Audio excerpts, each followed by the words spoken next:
मित्रांनो, तुमचं पुन्हा एकदा सुमिरित मराठी ह्या यूट्यूब चॅनेलवर स्वागत आहे. आजची कथा सुरू करण्यापूर्वी जर कोणी ह्या चॅनेलवर पहिल्यांदाच आले असाल आणि अजूनही सबस्क्राईब केले नसेल तर नक्की सबस्क्राईब करा. धन्यवाद. शामू परत खोपीत आला. मातीच्या घागरीवरचं झाकण काढून त्यानं पाण्यानं तांब्या भरून घेतला. बाहेर जाऊन त्यानं हातपाय तोंड धुतलं. खुळखुळून चुळा भरून टाकल्या. परत आत जाऊन लिंगानं आणलेलं भाकरीचं गाठोडं सोडलं. खमंग वास सुटला. पांढऱ्या शुभ्र जोंधळ्याच्या मोठ्या थोरल्या 2 भाकरीमध्ये मेथीची परतून केलेली खमंग गोळा भाजी, झणझणीत चटणी, ओला कांदा, आईनं सगळं व्यवस्थित बांधून दिलं होतं. शामूनं देवाचं नाव घेतलं नि सावकाश जेवायला सुरुवात केली. बाहेर अंधार दाटला होता. कडाक्याची थंडी पडली होती. लांब विहिरीवरच्या वडावर वटवाघुळांनी कालवा मांडला होता. ची ची करून पंखाचा त्या फडफड आवाज करीत होत्या. मधूनच घोळक्या घोळक्यानं आकाशामध्ये घिरट्या घालून परतत होत्या. तोंडात घास घोळवीत शामू मनाशी विचार करीत होता. लिंगाशी नुकतंच झालेलं बोलणं आठवून मनाला नवी उभारी आल्यागत झालं होतं. हुरूप वाटायला लागला होता. लांब कुठंतरी एक प्रकाश किरण दिसू लागला होता. मनाची धाव आता तिकडं सुरू झाली होती. जेवण झाल्यावर खोपी बाहेर येऊन शामूनं हात धुतला. तांब्याभर पाणी तो घटाघटा उभ्या उभ्याच प्यायला. त्यामुळं अंगात एकदम सुरसुरी आली. एकदम थंडी वाजायला लागली. ओले हात पुसून कंदील पुढ्यात घेऊन तो पायावर बसून राहिला. काकडलेला तळहात त्यानं कंदिलाच्या डोक्यावर धरला. तेवढीच ऊब जाणवू लागली. कंदील समोर ठेवून तोंडानं हा हा करीत चवड्यावरती तो बसून होता. पण तेवढ्यानं थंडीचा बंदोबस्त होणार नव्हता. म्हणून काकडत काकडत पुन्हा खोपी बाहेर पडला. चघळ आणावं नि जाळ करून शेकत बसावं असा विचार त्याच्या डोक्यात आला. म्हणून चढदिशी तो बाहेर आला. पण क्षणभर तस्सच उभं राहून अंधाराचा डोह तो न्याहाळू लागला. गुडूप काळा मिट्ट अंधार लांब वरती पसरला होता. थंडीनं अंगाचा नुसता आकडाच झाला होता. पायापासून थेट डोक्यापातूर अक्षरशः तो लटलटू लागला होता. दोन्ही मनगट छातीशी जाम आवळून दातावरती दात कटकट वाजवीत तो समोर अंधारामध्ये पाहत होता. चहूकडं अंधाराचं साम्राज्य पसरलं होतं. अमावस्या आजची नाही तर उद्याची असावी. अमावस्येवरून त्याला सकाळच्या भयंकर अपघाताची आठवण झाली. अशी काही तीत असली की त्या वळणावर हटकून अपघात होतोच असतो. माळ्याला लागून पूर्व बाजूनं लहानसा ओढा वाहत जातो. त्याच्या पलीकडं एक लांबच लांब माळ पसरला आहे. भैरोबाचा माळ म्हणतात त्याला. माळाच्या एका अंगानं सातारा पंढरपूर सडक गेली आहे. त्या सडकेच्या अवघड वळणावरच हा सकाळचा अपघात घडला. बघता बघता 2 तरुण जीव हकनाक जीवास मुकले. नवीन लग्न झालेलं चांगलं श्रीमंत जोडपं होतं. नवरा टुरिंग चालवत होता. बायको शेजारी बसली होती. कदाचित त्यावेळी तिचा हात त्याच्या गळ्यात असेल. त्याच्या खांद्यावर हनुवटी टेकून पापण्यांची उघड झाप करीत ती लाडीकपणे त्याच्याशी बोलत असेल. नि तेवढ्यात समोरून अजस्त्र डॉज ट्रक उसाचं अवजड न पेलणारं ओझं घेऊन बेफाम आला असेल. समोर ते धूळ पाहून त्याचा गाडीवरचा ताबा सुटला असेल. नि मग व्हायचं तेच झालं. शामूच्या डोळ्यांपुढं ते दृश्य जसंच्या तसं उभं राहिलं. डोळे बाहेर आलेले, डोक्याची शकल झालेली, बाईच्या हाताचा पंजा तुटून बाजूला पडलेला, तर बाबाचा आतडं पोट फाडून बाहेर आलेलं. ते भेसूर नि भयंकर चेहरे, नाजूक सुंदर देहाचा कवळाभर लगदा, रक्ता मांसाचा चिखल नि त्यात सुळसुळीत वस्त्र. ते नुसतं आठवून शामूच्या अंगावर सर्कन काटा आला. भीतीनं मन थरारून गेलं. एकदम काही सुचेनासं झालं. समोरून जणू कुणी अंगावर झडप घालायला येत आहे असं वाटून भयानं तो कापरा झाला नि झटकन खोपीमध्ये शिरला. कंदिलाच्या धुरकट अंधुक प्रकाशात त्याला थोडा धीर आला. तो मग बराच वेळ तसा कंदिलाशी बसून राहिला. शामूचं मन धीट नव्हतं. आई वडिलांना सोडून एकटं राहण्याचा त्याच्यावर फारसा प्रसंग आला नव्हता. रानात तर एकटा असा तो कधीच राहिला नव्हता. एरवी त्याला एवढं काही वाटलं नसतं, पण सकाळचा तो अपघात त्याच्या डोळ्यांपुढून हलायलाच तयार नव्हता. अपघाताच्या जागी तो सकाळी बराच वेळ रेंगाळत होता. पंचनामा होऊन प्रेतं हलवली जाईतोपर्यंत तो ते सगळं बघत बसला होता. कंदील जवळ घेऊन बसलेल्या शामूनं खोपीच्या दारातून बाहेर पाहिलं. किट्ट अंधार नि सगळीकडं सामसूम. बांधाला रातकिडे ओरडत होते. खोपीच्या थोडं पुढं सांडपाण्याचा चिखल झाला होता. तिथं बेडूक थांबून थांबून सूर लावत होते. शामूनं मन घट्ट केलं. हातात कंदील उचलून घेतला नि तो बाहेर आला. जाळ करायलाच पाहिजे होता. थंडी भलतीच वाजत होती. खोपी बाहेर आल्यावर त्यानं कंदील खाली ठेवला. अंगाला आळोखे पिळोखे देऊन तो सरळ उभा राहिला. लांबवर दृष्टी ताणून त्यानं पाहिलं. समोर अंधाराचा सागर गच्च भरून होता. नि तेवढ्या काळोखात देखील लांबवर प्रकाशाची एक टिकली चमकत होती. लांबूनच नेमकी दिसत होती. शामू त्या दिशेनं पाहू लागला. त्याच्या ध्यानात आलं, शिर्के मामाच्या वस्तीवरचा तो दिवा होता. गावाकडून येणाऱ्या रस्त्यानं थोडं बाजूला वळून गेलं की शिर्के मामाची वस्ती लागत होती. उंचवट्यावर मामानं कौलारू घर बांधलं होतं. मामा मामी दोघं वस्तीला कायमचे तिथं राहत होते. शिर्के मामाला मुलबाळ नव्हतं. दोघं नवरा बायको मळ्यातल्या वस्तीवर असायचे. विहिरीखालचा 7-8 एकराचा पानस्थळ एक तळी डाग मामांच्या मालकीचा होता. मामा मामींनी दिवस रात्र खपून मळा सतत फुलता ठेवला होता. उत्पन्नाची अशी एक बाब नव्हती की जी मामांनी आपल्या मळ्यात करून पाहिली नव्हती. मामा फार हुरहुन्नरी हुशार होते. आपल्या जमिनीत सतत कष्ट करीत राहणं हाच त्या नवरा बायकोचा विरंगुळा होता. शिर्के मामाकडं शामूचं जाणं येणं होतंच. त्यांच्या बांधानं गेलं की त्याला समाधान वाटायचं. कधी कधी मामाकडं जाऊन तो गप्पा देखील मारीत बसायचा. मामाला देखील कुणीतरी बोलायला लागायचंच. मामाकडं गेलं की निवांत बोलणं व्हायचं. मामा एक गोष्ट सांगत राहिले की ऐकत राहावं वाटायचं. मामा होतेही गोष्टी वेल्हाळ. एकातून एक हकीकत काढीत राहायचे.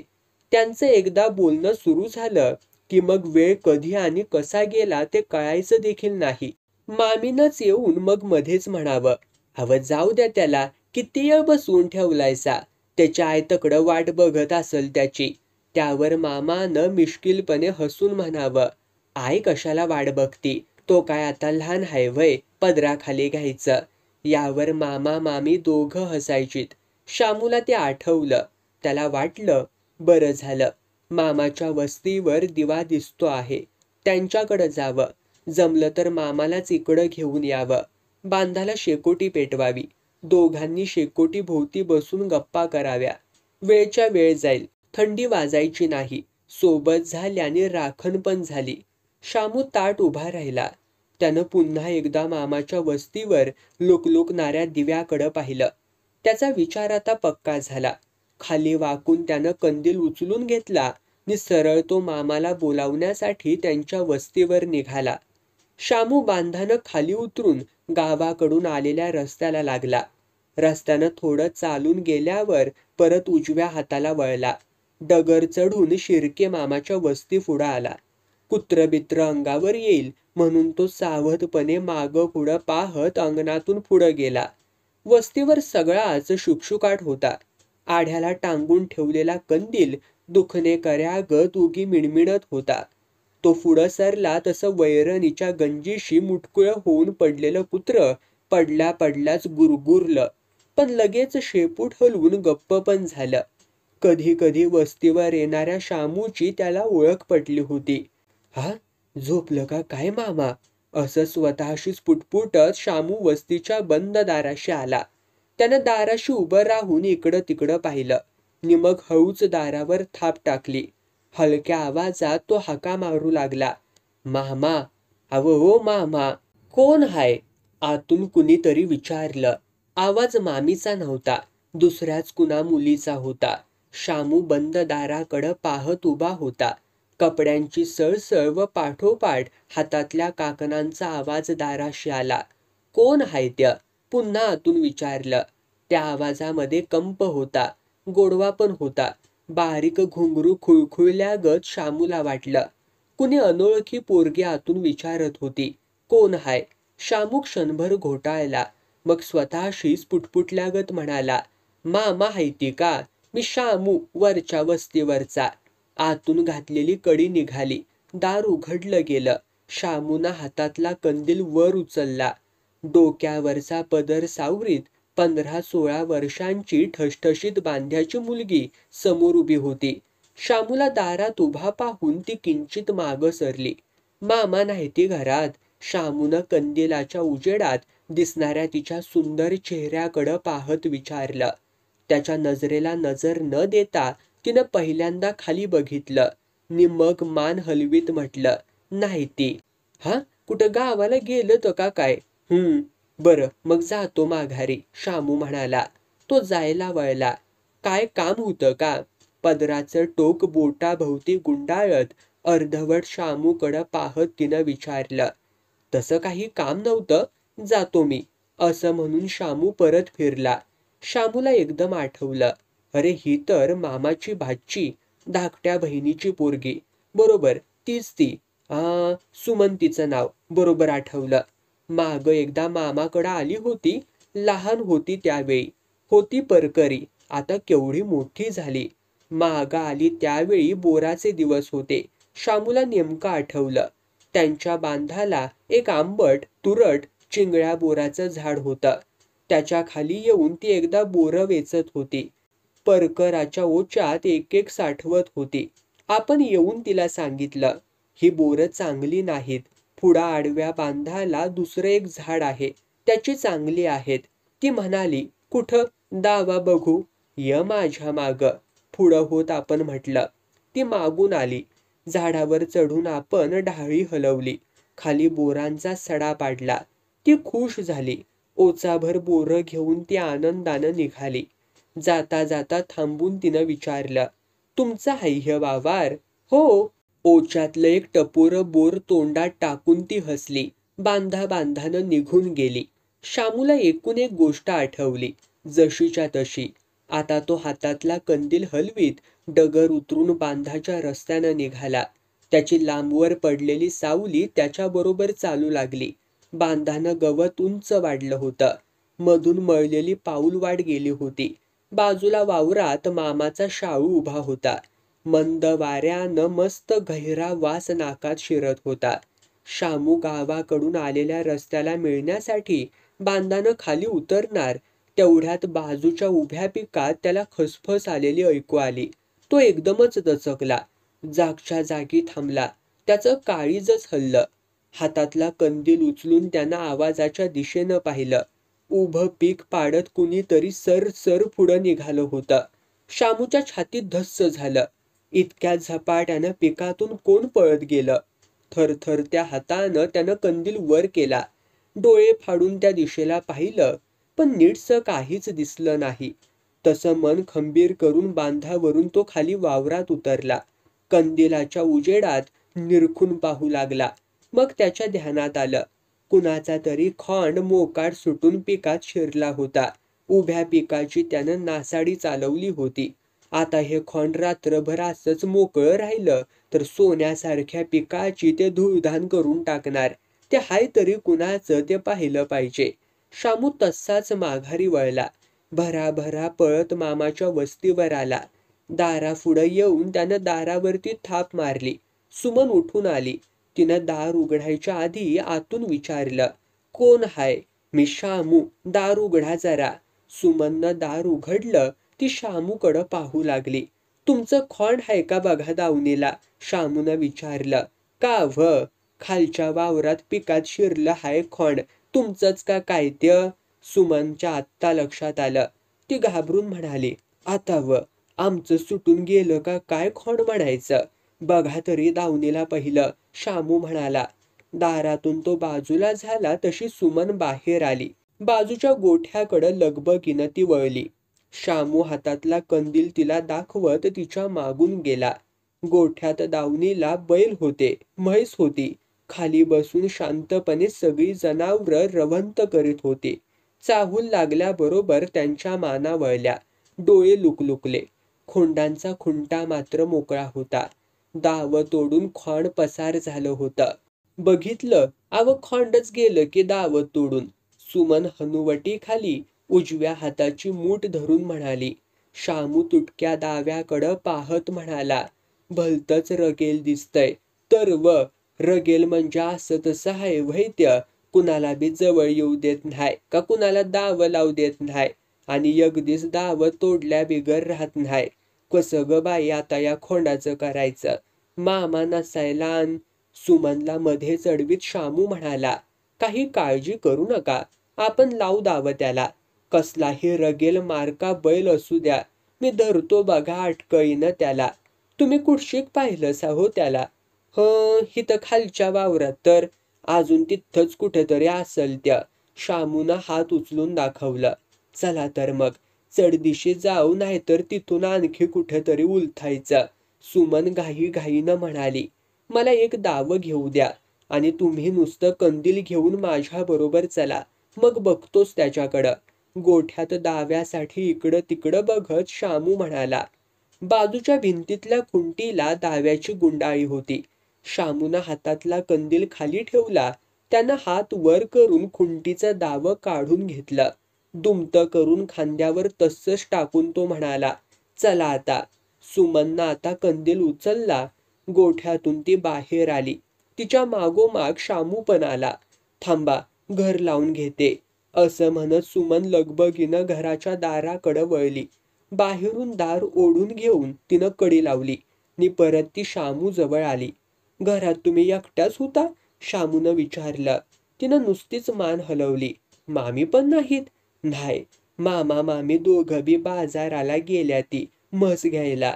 सकाळचं येरवाळचं गेले दोघं बघा. दिव लागणे पातूर येतो म्हणून.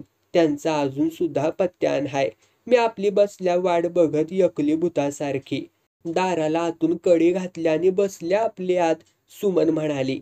भीती वाटायला लागली? शामूनं विचारलं. भ्या? कसली व भ्या? नाही बा, आपल्याला भ्या भ्या कशाची, तशी लय घट हाय मी मनानं. सुमन थोडं हसून म्हणाली. तिनं डाव्या हातातला कंदील उचलून तोंडासमोर घेतला आणि त्याची वात ती मोठी करू लागली. कंदील तिच्या समोर मोठा झाल्यानं तिच्या तोंडावर एकदमच उजेड पडला. त्यामुळं शामूला तिचा चेहरा मोहरा पुरता न्याहाळून पाहता आला. एकदम देखणी पोरगी होती. डोळे पाणीदार आणि बोलके वाटत होते. शामू क्षणभर तिच्याकडं नुसता पाहत राहिला. तिच्या ते लक्षात आलं. चटकन तिनं कंदील खाली आणला आणि शामूकडं वळून ती म्हणाली, चला. शामू तिच्या मागोमाग निघाला. डगर उतरून ते बांधाला आले नि सरळ पुढं जाऊ लागले. थंडी जाम पडली होती. भोवताली दाट अंधार होता. सुमनच्या हातातल्या कंदिलाचा पुढं मागं त्यांच्या पायाशीच घोटाळणारा तांबूस उजेड पडत होता. दोघांच्या दोन सावल्या बांधाच्या एका अंगानं जोडीनं सोबत करीत निघाल्या होत्या. पुढं आल्यावर शामू थांबला, तसं सुमन पण थांबली. बांधावरच्या गवतातून खाली एकदम उडी घेऊन शामू वावरात शिरला.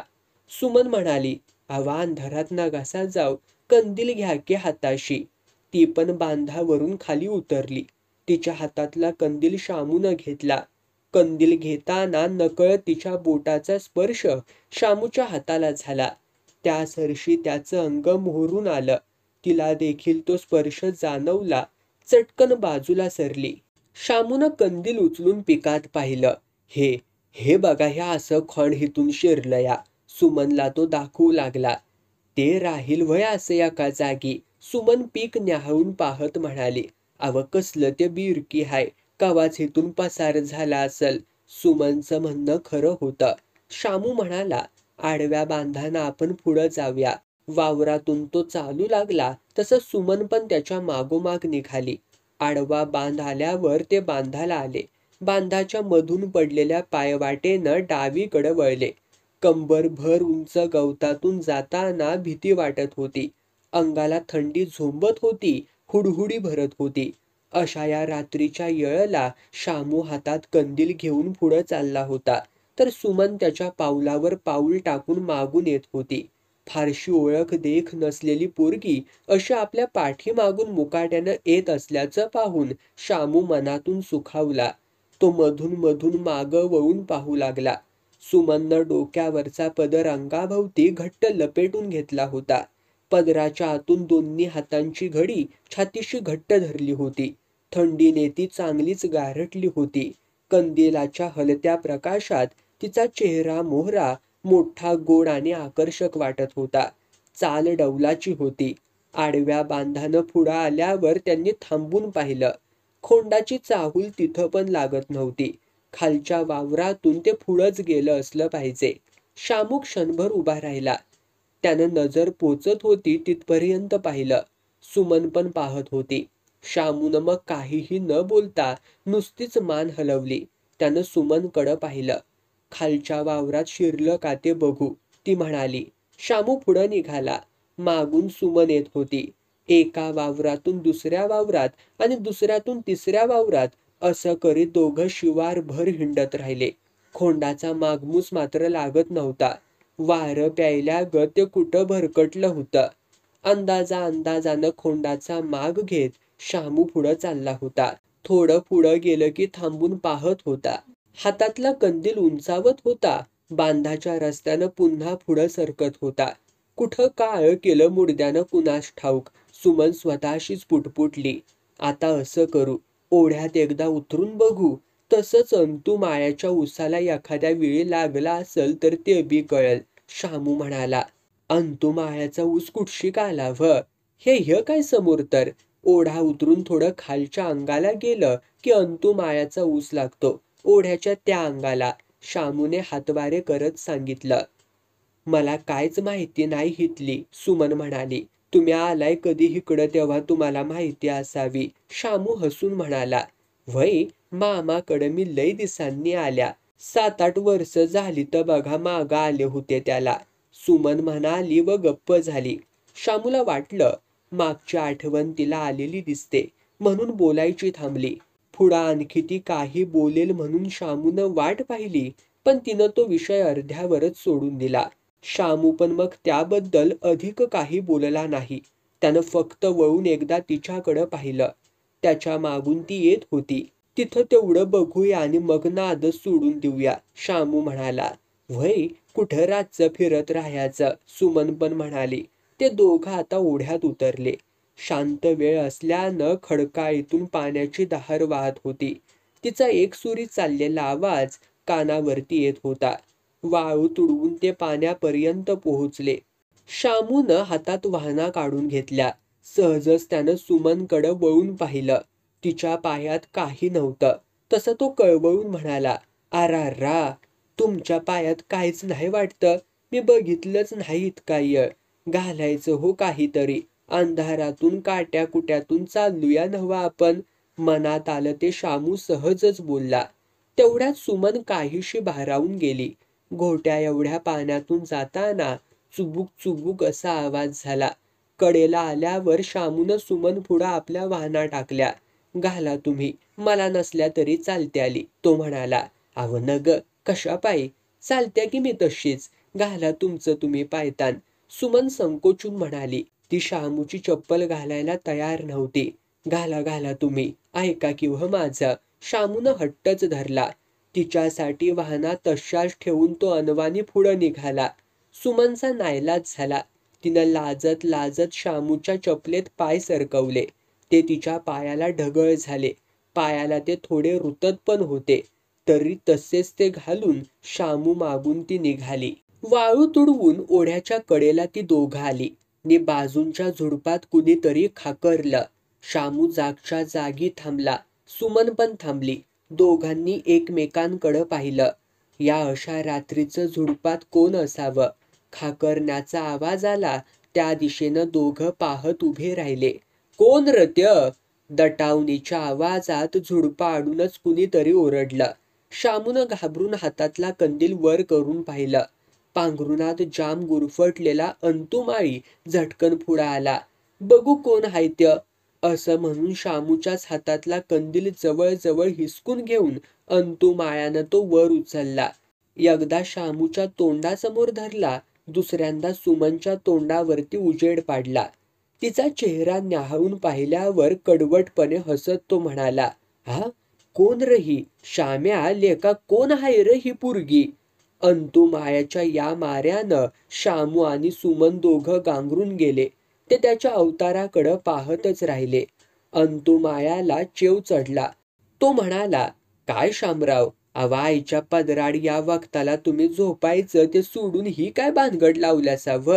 एवढा कसला जोर तुमच्यात आलाया? हा बोला की, कुठली कुणाची पोरगी ही म्हणायची आणि तिला घेऊन कुठं चाललायसा तुम्ही भानगड दरीला?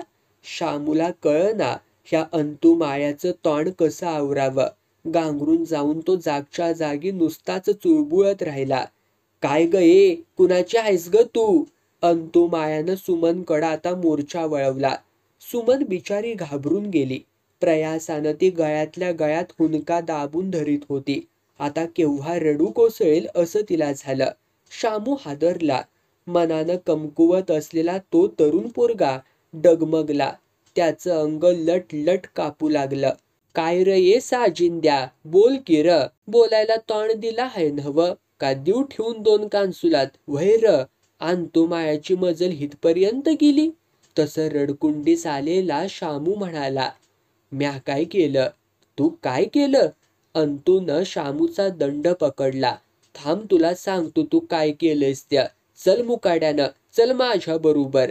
असं म्हणून अंतुमाई शामूला दंडाला धरून ओढू लागला. चांगल्या घरची पोरगी दिसत्या, तिला नादाला लावून घेऊन चाललाच नाही का? आणि वर म्या काय केलं म्हणून विचारतोयास वय? साळसूतपणाचा चांगलाच आव्हान तुयास की र लेका. दंड सोडवून घेत शामू म्हणाला, मला कुठं नेतोयस? सोड माझा दंड. असा तसा बरा सोडीन तुझा दंड. चल मुकाड्यानं माझ्या बरोबर. चलतूस का न्हाय? अंतुमायानं शामूच्या दंडाची ओढाताण चालवली. शामू चिरडीला आला. त्यानं अंतूशी हिसकी सुरू केली. सुमन दोन्ही तळहातात तोंड झाकून घेऊन मुळमुळू रडू लागली. माझं ऐकून तर घे. अंतूनं धरलेला दंड सोडवून घेण्यासाठी शामूनं जोराची उसळी मारली. एकाच हाताच्या धक्क्यानं त्याला ढकलून दिलं. मला काय ऐकायचं नाही. तू चला आधी मुकाट्यानं. येतो हायस का नाही? अंतू त्याला पुन्हा घट्ट धरण्याचा प्रयत्न करू लागला. शामूला आता खरंच काय करावं ते कळेच ना. या आडदांड माणसाची दांडगाई कशी थांबवावी, त्याला समजावून तरी कसं सांगावं. शेवटचा प्रयत्न म्हणून तो म्हणाला, हे बघ अंतुबा, काहीच्या काय बोलू नगस. तुला वाटतं तसं काय बी नाही. मी काहीला पळवून नेत नाही. ही कोण आहे माहीत आहे का तुला? शामू थोडं थांबला. अंतू ऐकून घेतो आहे असं दिसलं म्हणून तो पुढं म्हणाला, ही आपल्या गावात पाहुणी आल्या. शिर्के मामाची बाची आहे ही. त्या असू दे खरं, अंतू मध्येच म्हणाला. पण तिला घेऊन तू रातची सहल कुठं काढलीस लेका? तेच तर सांगतोय. शिर्के मामा मामी घरी नाहीत म्हणून तू तिला घेऊन चाललास? अंतू उतावीळपणे मध्येच बोलला. नाही बाबा, पुरता ऐकून तर घे माझं. मामा मामी घरी नाहीती आणि त्यांचं खोंड सुटून गेले कुठशिक. त्या आम्ही दोघं फिरून पाहतूया. आणि तूच कसा र नेमका गावलास खोंड गेला ते बघायला? व्हय र, तुला बोलवायला आली का काय ती? अंतूनं छदमीपणानं विचारलं. सुमननं पालथ्या मुठीनं डोळे कोरडे केले. ती सगळं ऐकत होती. सुरुवातीला एकदम वाटलेली भीती आता तिला वाटेनाशी झाली. तिनं अंतू मायाकडे रोखून पाहिलं. नीती एकदम उसळून म्हणाली, व्हय, मी गेले होते ह्यांना बोलवायला. काय म्हणणं तुझं? शामूनं अंतू मायाला सगळं समजावत आणलं होतं. ते आता सुमन मध्ये असं बोलली त्यामुळे तो परत भडकला. माझं म्हणणं काय असायचं, हे थेर चांगली नाही ती. चांगल्या घराची दिसलीस म्हणून बोललो, नाहीतर मला ग काय करायचं हाय? मग जा वाटणं मुकाट्यानं. सुमन पुन्हा ताडकन बोलली. हातातला कंदील खाली ठेवून अंगावरची चादर पुन्हा लपेटून घेत अंतू म्हणाला, मी निघालूच, पण तुमचं हे लक्षात बरं नव्हं. ध्यानात ठेवा, त्याचा परिणाम बरा होणार नाही. हा, असं म्हणत तावानं अंतुमाळी निघून गेला. शामूनं कंदील उचलून घेतला. त्यानं सुमनकडं पाहिलं. त्याला इतकंच समजून सांगाया तो काय सरळ माणूस होता व्हय, हलकट मेला. शामूकडं पाहत मानेला हिसडा देऊन ती म्हणाली. शामूला सुमनच्या स्वभावाची चुणूक आली. ही पोरगी नुसती मुळू मुळू रडणारी नव्हती. सुरुवातीला ती बावरली खरी, परंतु अंतू मायाला अखेर तिनं चांगलंच फटकारलं. हातात कंदील घेऊन शामू उभा होता. झाल्या प्रकारानं तो खरंच गोंधळून गेला. चला की, सुमनच त्याला म्हणाली. तो मुकाट्यानं पुढं निघाला. एका तरण्या ताठ्या पोरीला घेऊन रात्री अपरात्री असं ओढ्या वगळीनं हिंडणं म्हणजे जगाच्या दृष्टीनं वाईटच होतं. कोण त्यातून चांगला अर्थ घेईल? शामूला ते काही बरंच वाटेना. तो एक पापभिरू, सरळ सच्चा दिलाचा पोरगा होता. मागून चालत येणाऱ्या सुमनकडं त्यानं वळून पाहिलं. डोक्यावरचा पदर अंगाभोवती घट्ट लपेटून ती आपसुकच मागून येत होती. शामूबद्दल तिला विश्वास वाटत होता. तुमचं खोंड भेटलं तर एवढ्यातच भेटायला पाहिजे बघा, नाहीतर गेलं लांबत्य. हवं जाईल कुठं? सुमन हसून म्हणाली. मला माहिती आहे ती ना खुडी, शेतकऱ्याची पोरगी आहे म्या. हिथंच कुठंतरी झाडा झुडपाशी उभा असेल बघा. सुमन आता मोकळेपणानं बोलू लागली. शामूला त्यामुळं बरं वाटलं. मनातून तो थोडा नाराज झाला होता. अंत्या माळी भेटायला नको होता. इरसाल माणूस भलत्या वेळी आडवा आला होता. आता तो कुठं आणि कशी काडी लावील त्याचा काही नेम नव्हता. ओढ्याकडेच्या पायवाटेनं ती दोघं पुढं निघाली. एका बाजूला झाडाझुडपांची गर्ददाटी होती. त्यामध्ये रातकिडे किर्र ओरडत होते. दुसऱ्या बाजूनं पाण्याची धार खडकाळीतून वाहत होती. थोडं पुढं गेल्यावर मोठी थोरली दरड लागली. एका बाजूनं ती वाघाच्या गुहेसारखी चांगली सुरक्षित होती, तर वरच्या बाजूनं मोठा खडक पसरट होऊन उतरत गेला होता. गावाच्या दृष्टीनं या जागेला वेगळं महत्त्व होतं. या लहानशा आडोशाला भानगडी दरी म्हणत.